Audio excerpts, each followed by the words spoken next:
All right, friends. Oh boy, I've got great news. Oh, this has been the wildest journey navigating cancer. So my first exposure was your mammogram, had some concerns. We need to see you back. I called to get it scheduled, learned it was going to be $900 and thought, nah, I'm good.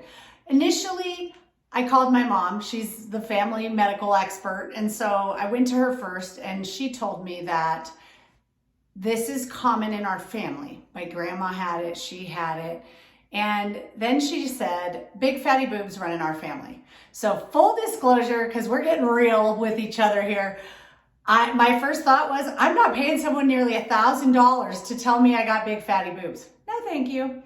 Well, fast forward I had fallen off of Barbie, maxed out my medical bills due to a very expensive ride to the emergency room, concussion recovery, dislocated hip, all the things. So I can thank my lucky stars for this beautiful horse in the yard for discovering breast cancer because I had met my deductible. So I got my $900 exam for a little under $200. I'm a girl who loves a good bargain. I like to make sure. I always say, when you earn it, you spend it differently. When you earn your money and you earn that paycheck, you spend with us. I like to tell Gigi and teach her to be a smart, savvy spender, right? Be smart about where your money goes. Know that your money is a vote for what you want to promote in the world. Your money is also most things that you buy that make you happy. That happiness is instant and it's gone just as quick. So there's been lots of times with kids' toys that she's wished she had the money that she had wasted. And so we've become more diligent about our spending and more reflective and taking greater ownership. So I encourage all of you to be smart, savvy spenders. I promised you that I would get on point. So the past 2 days, thank you for journeying with me because they have been so emotional. Right away, so I had the second mammogram led to an ultrasound and led to the need to biopsy. I go in for the biopsy. I'm scared, but no big thing. My mom and grandma had been through it. They didn't have cancer. So in my mind, it was just kind of let's just check. And came home from that biopsy pretty emotional. I don't like needles. I'm not a fan of pain. I have 0 tattoos. It is not my jam to go sticking needles into my body. So I come home from that appointment. The emotional exhaustion was really heightened because the picture that was in the brochure it looked like a drywall anchor, like a 14 gauge needle and then and pulling that out. And because we just moved to this new home, I'm using drywall anchors a lot, and that's what they do, right? You drill it into the wall and then it holds things up. And so I was picturing that. It turned out not to be nearly as bad as what I'd imagined. All those tears for naught. And I come home to learn that my job's being downgraded and now I've got 2 weeks left of work, 1 month left of insurance. Things get complicated. I get my biopsy results back 2 days later and I'm diagnosed with invasive ductal carcinoma and thought, oh gosh. The other part was that it's a grade 3 tumor, which means it is the most aggressive of all types. There's 3 grades. And that the Ki67 protein is a 53. The scale is 0 to 20 plus, so 0 to 10, no growth to slow growth, 10 to 20, moderate, over 20, high concern. Start freaking out, right? Of course, as anyone would. My daughter, I thought, when do I tell her? So I decided I'm going to tell her right away. I don't want her, especially at this age of middle school, I don't want her keeping secrets from me. And so I've got to role model the way. And her first words to me were, Mommy, what happens to me if you die? I'm the only one in her life. I'm a solo mom and we're on a single income. And so I thought, oh my gosh, how much can a kid handle, right? And so I didn't tell her about the job downsizing. I felt like one step at a time, and I'll reveal the rest of the journey a little bit later. So that woke me up. And I know I have seen documentaries on health. I've been a health connoisseur since 2014, thanks to Amanda. And that's why we journey together in life. So I had a friend today actually ask, what's the biggest lesson you've learned in this? And I said, you know what? That I can trust people, that people will be there for me. That hasn't always been my reality. Yet I'm learning that in this journey, and I'm so grateful for every single one of you, because in some way, shape, or form, whether it's through just a simple like or a share, and someone shares with somebody else who needs to hear this, and I get to have that conversation with them, woo, tingles on my right leg right now. I love it. That has been the best part of this journey, is all the positivity and support and knowing I'm not alone. And so whatever it is that you're going through, I want you to know, call out your inner warrior. You are stronger than you think, and get ferocious. I have this saying for myself of know when to be fierce and know when to be gentle. It's something that I use when I'm facilitating group trainings. And because as we start to up-level our lives, what happens is comparison creeps in. The enemy creeps into our minds. Fear creeps in, imposter syndrome, self-doubt, all those voices that we then have to work hard to silence. And that alone can be exhausting. And so I've just been grateful. I've been saying prayers for the energy to learn and to continue that quest for knowledge, and for the strength to fight. I promised you that I would not ramble today, so I'm actually on. I have talking points. I don't do scripts, as you know. So I was praying for the energy to learn and the courage and strength to fight and to be a warrior. And I started to reflect back on the importance of learning, of picking up books. I've read a dozen books. So basically I get this diagnosis, high growth, aggressive. I've watched documentaries. I've read other books. I know cancer cannot survive an alkaline environment, and I take an empowered stance in life. Life doesn't happen to you, my friends. Life happens for you. So I was like, I have to be the detective right now. What is happening for me? How have the experiences of the past? This is one of the things I loved about becoming a high performance coach. As we built our own superpowers, what I discovered mine is listening to people's stories of strength, and then taking the lessons learned and mapping those. It's my instructional design background at play. I go, do you hear these things? These are strategies. These strategies will help you now. So what we do in high performance coaching is we look back to gain strength, and we look forward to take and project that strength onto the current situation. We call it being challenge oriented and future focused. I want you to picture your life like the windshield, right? When I'm driving in my car and I'm looking out the windshield and the rear view mirror, that's about the aspect ratio that you want to have. You want to look back at the lessons you've learned, not at the hardships, not at all the hard stuff, at the lessons and strengths you've gained through those challenges, and apply them to the road ahead. So the best lessons I've ever learned are habits of mind. So I pulled out my habits of mind research, which literally I learned this in, let me check my notes here, 2000. Sounds about right, because I started teaching in 96. So there are 16 habits of mind. Robert Marzano and Deborah Pickering have 16. They break them into critical, creative, and self-regulated thinking. They break it down further. Robert Marzano and Pickering is the 3 categories. And then Costa Kallick and Arthur Costa created habits of mind also. So as a scholar, what do I like to do? Merge those 2 lists, look for overlap. Here's my notes. Persisting. You got to be persistent, right? Call out that inner warrior. Manage impulsivity. My first impulse, whenever I got the diagnosis, I told my mom right away, no matter what, Mom, I'm not doing chemo. And my mom kindly said, why don't we wait until we get some more information from experts before we make decisions? Good idea, Mom, thank you. Listening with understanding and empathy, seeking to understand, going on that quest for knowledge. I got to hear other women's stories in this journey and understood that no 2 paths are the same. The same is true for success.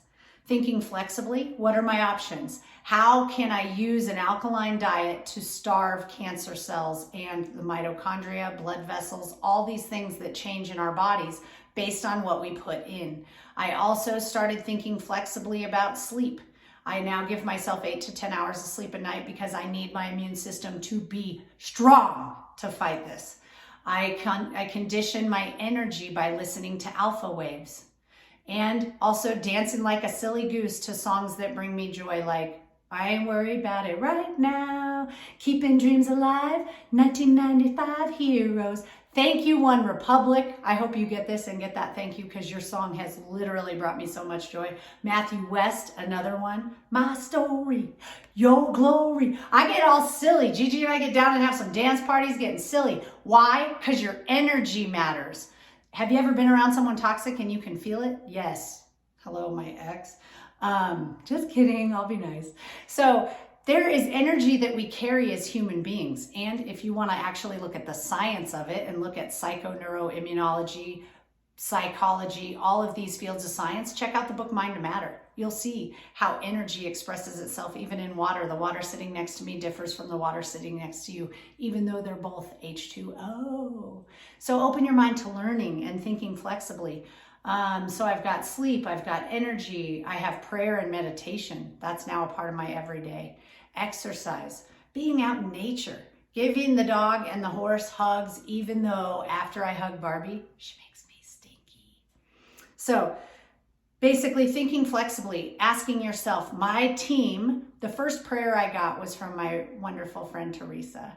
I taught her daughter way back when her daughter was only 8, and she's now in her 20s. So I've known this family a really long time.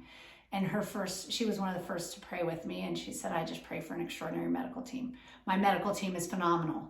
So if you've got an A team, why would you bring your C game, right? So I was like, I got to be an A player too. You don't bring your Pee Wee playbook to the pros, my friends. I learned that as I grew my career. So I knew I have to bring a different playbook to this journey to complement my team. So I take Western medicine, I take natural care and remedies, and then I added God, thanks to Gigi bringing us back last year. And so that 3, there's your trifecta, right? You got research-based, medical grade science, double-blind studies, meta-analyses. Put all that data in your court. And also know that our Western medicine situation isn't pretty. Listen to this. The biggest health threats for people worldwide are the non-communicable diseases, which include cancer, heart disease, stroke, diabetes, obesity, and neurodegenerative conditions. Then this is where things get really sad, and why we need complementing to help that system along. According to the World Health Association, cardiovascular disease killed 17.7 million people in 2015. Cancer, 8.8 million, diabetes, 1.1 million. These numbers continue to rise.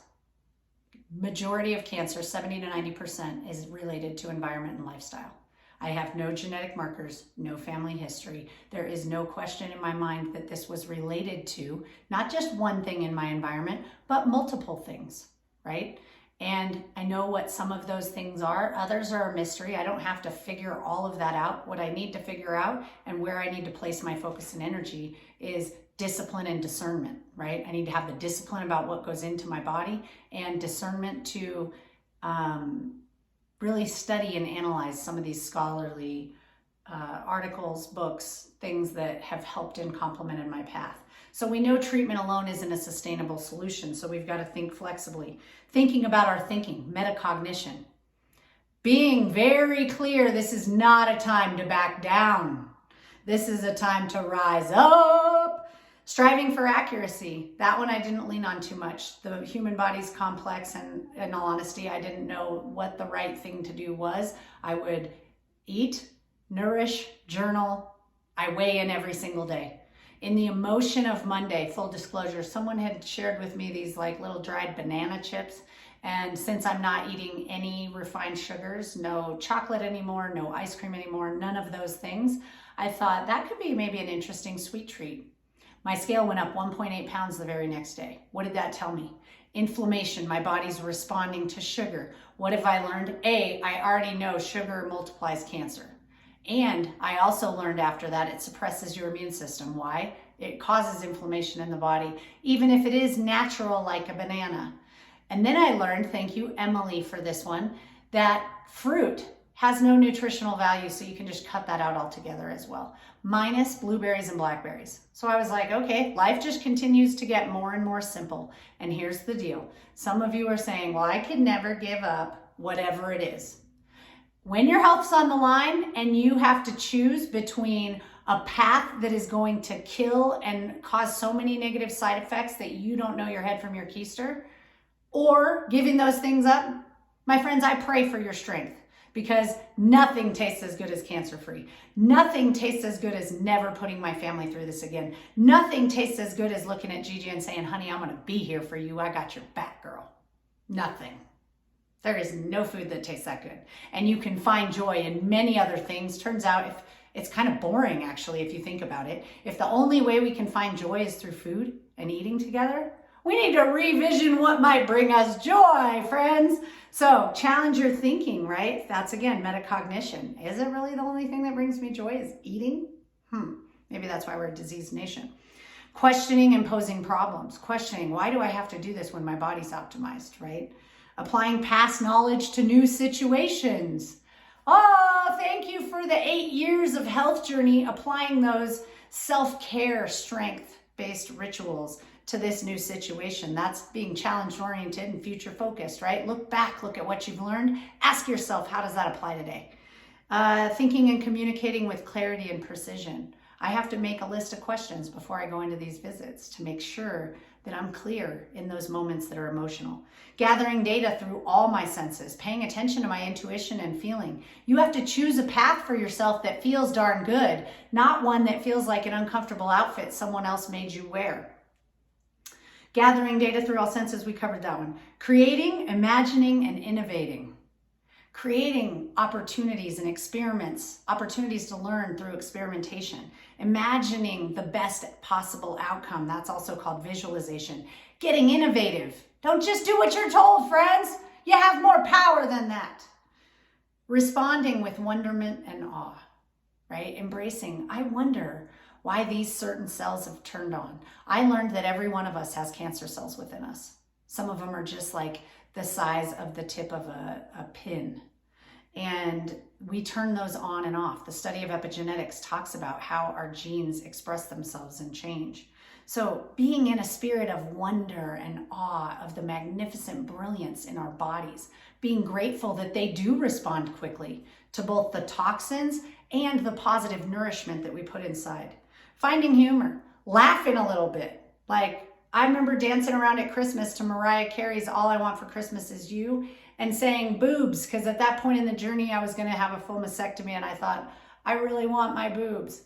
You got to find some humor, laugh a little bit.